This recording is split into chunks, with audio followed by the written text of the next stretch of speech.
be ready.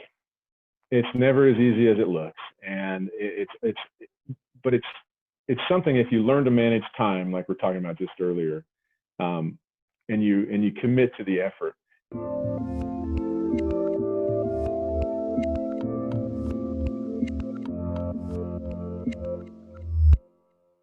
Hey everyone, this is Devin Miller here with another episode of the Inventive Journey. I'm your host, Devin Miller, the serial entrepreneur that's grown several businesses to 7- and 8-figure companies, as well as the founder and CEO of Miller IP Law, where we help startups and small businesses with their patents and trademarks.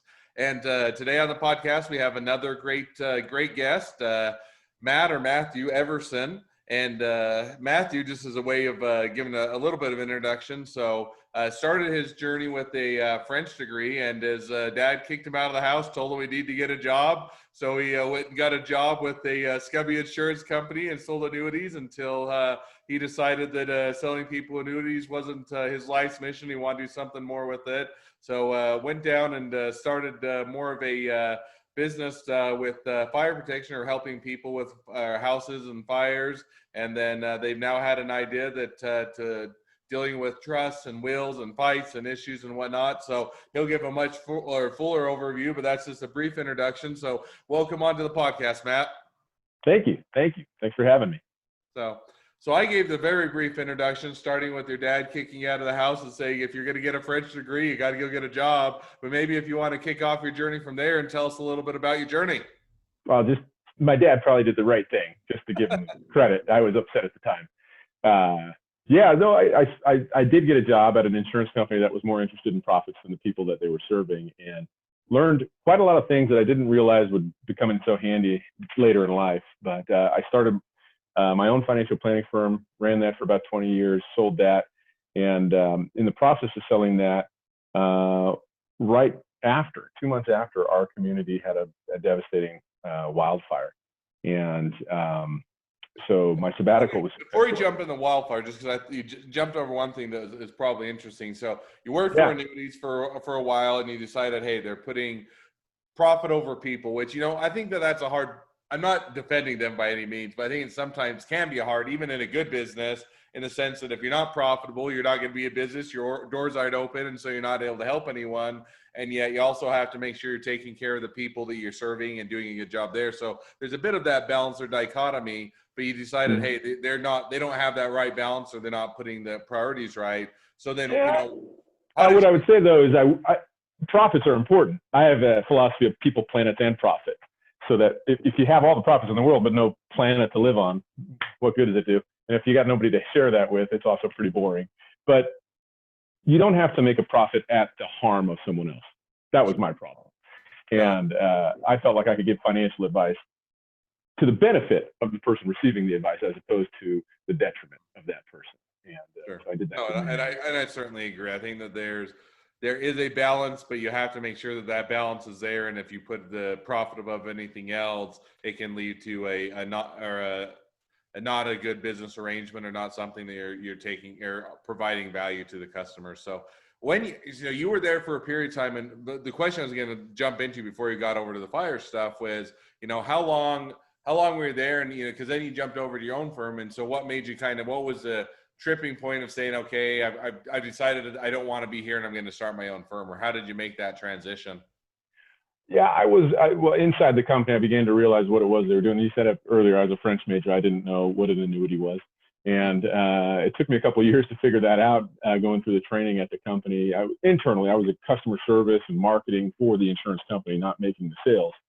And learning how the different operations worked internally at the company, I started to realize that the guys that were selling the product oftentimes weren't the most ethically driven.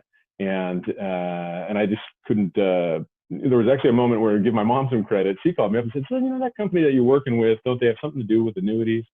And this guy wants to sell me one, and I'd like you to have a look at it. And I realized, boy, I'm part of a machine here, and I can't really rationalize my part out of that just because I work internally and don't actually do the sales. And so I decided, take the knowledge that I had gained there and try to go into business for myself, where I could do financial advice, but do it in an ethical way. Mm. So I was at that company for 3 or 4 years. I did work for another individual for about a year and a half before I started into my own company. And technically I was decent at financial planning, but at running a business, that's, a bigger, it turned out to be, that was a bigger challenge actually than giving people solid financial advice.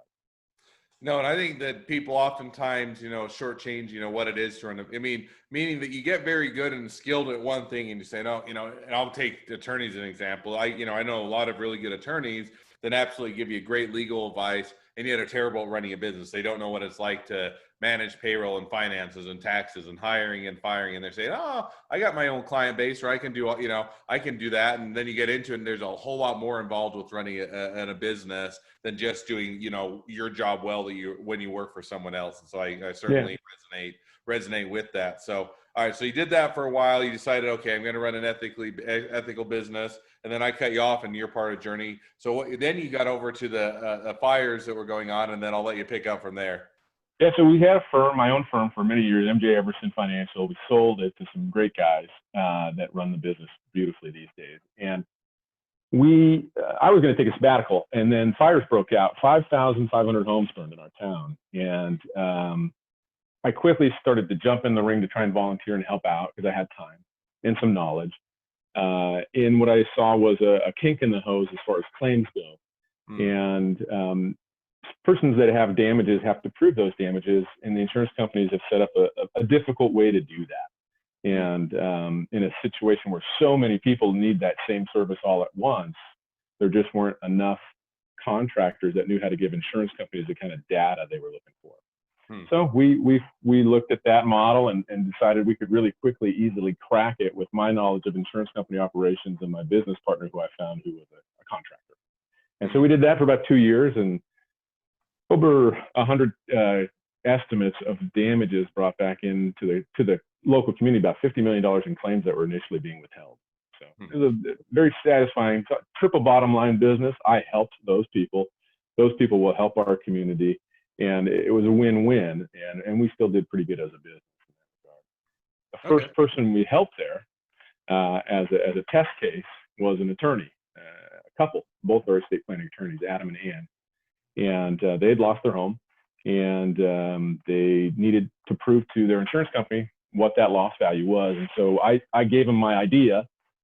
He ran with it. We did it like an attorney might do a contingency. I said, if this works and you guys get money from the insurance company, then pay me. But I don't want to take your money if this is a pie in the sky idea.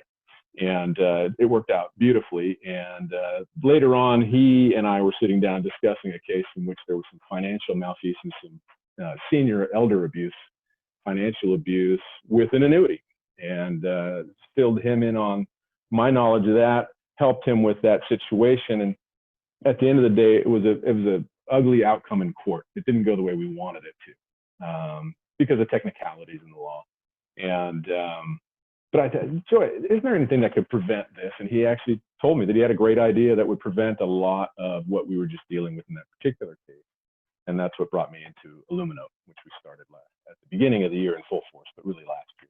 So before we jump into what you're doing now, just one other kind of follow-up question. So jumping back a little bit to the fire. So you're running your own annuities or financial firm, and helping people out that way. When you got into, kind of helping people with the fires and helping, deal with them, make all the claims and do all that, did you leave the practice? Is that the motivator to leave the practice or sell off the practice? Or had you already left that and you were semi-retired, or what made you decide? I had been in the process of selling the practice for quite some time. In August of 2017, we finalized the deal, and I had intended to take a sabbatical for about a year. And I want to clarify, we weren't in annuities; we were anti-annuity. But the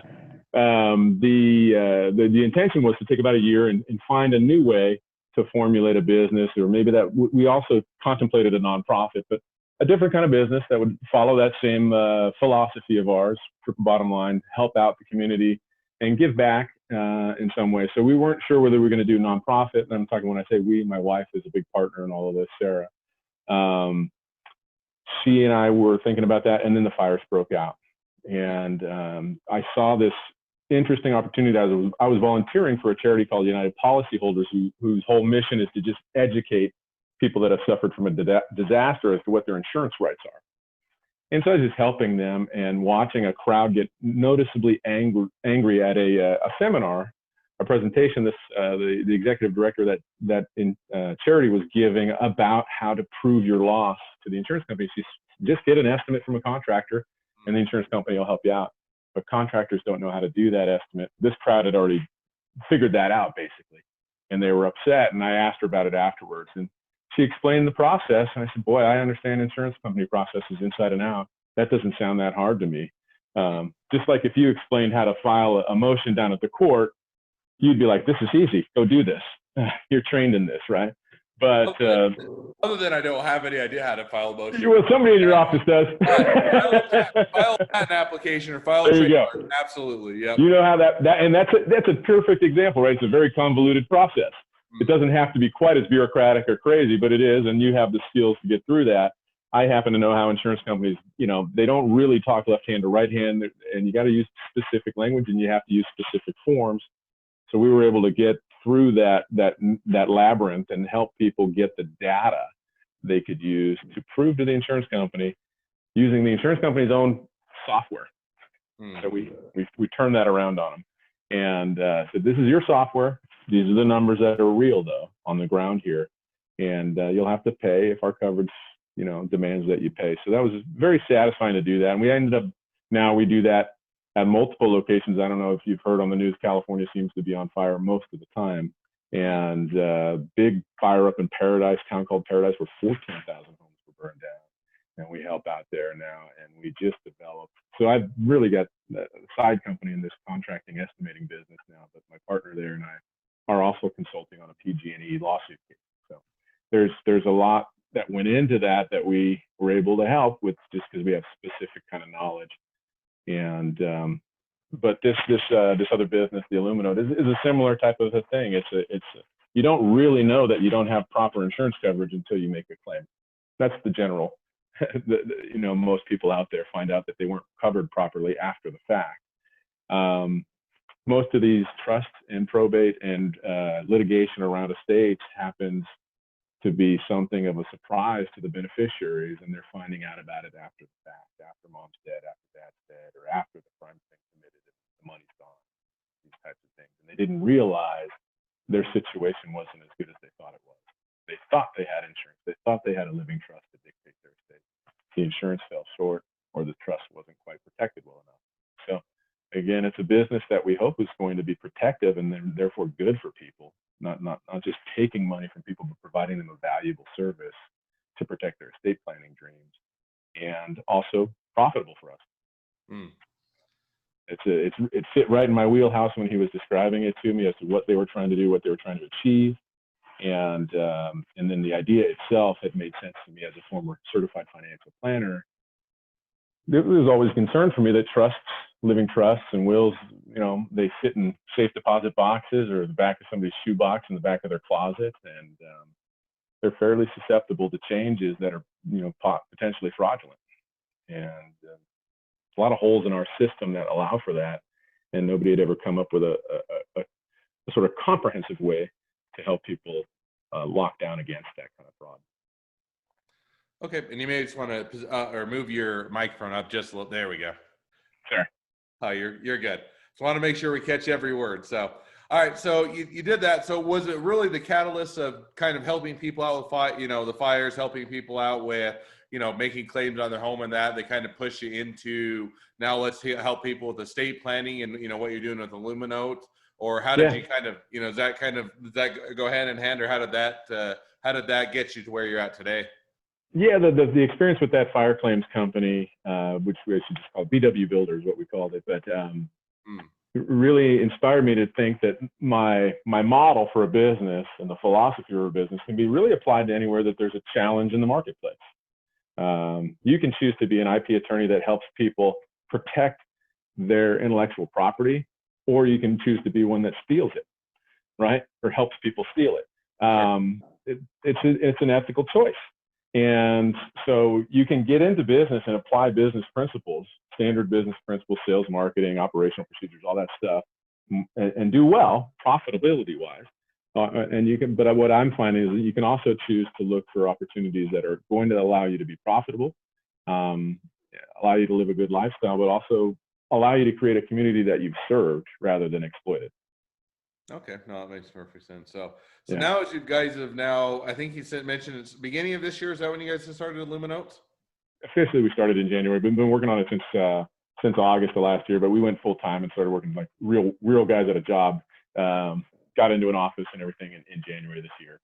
Okay, so you do that launch at the beginning of this year, and how's it gone so far, and kind of what's the next steps, or what's the next 6 to 12 months look like for you? Well, in this case, unlike the other businesses, it's really become much more than we thought it really could. Initially, we thought we'd just sort of protect living trust, but it's spun into something that's a lot more involved as far as helping people protect any sort of important document. But it's really focused on estate planning right now. We're developed almost all the way out with our software, so we've got some people that have their living trust and their estate planning documents on our database to beta test. And we don't really take people just straight from the public quite yet. But we've got a handful of folks, and we've got a lot of attorneys up and down the state of California, and we're working with attorneys in other states too to make sure that this would apply across the board, across the country. And we did just get a favorable ruling published just the other day. We didn't.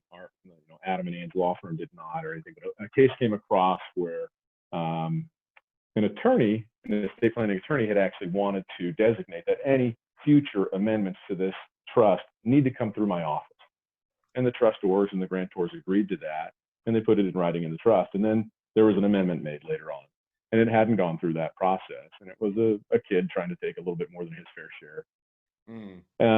That ended up that the attorneys that represented the other siblings that got kind of cut out of the fair share took the case to court, got a favorable ruling, and now so there's a precedent that hadn't existed before that you can actually specify direct procedures as far as future amendments on a document like a living trust. And so that helps us a lot from the standpoint of law firms looking for ways that they can feel comfortable with this idea.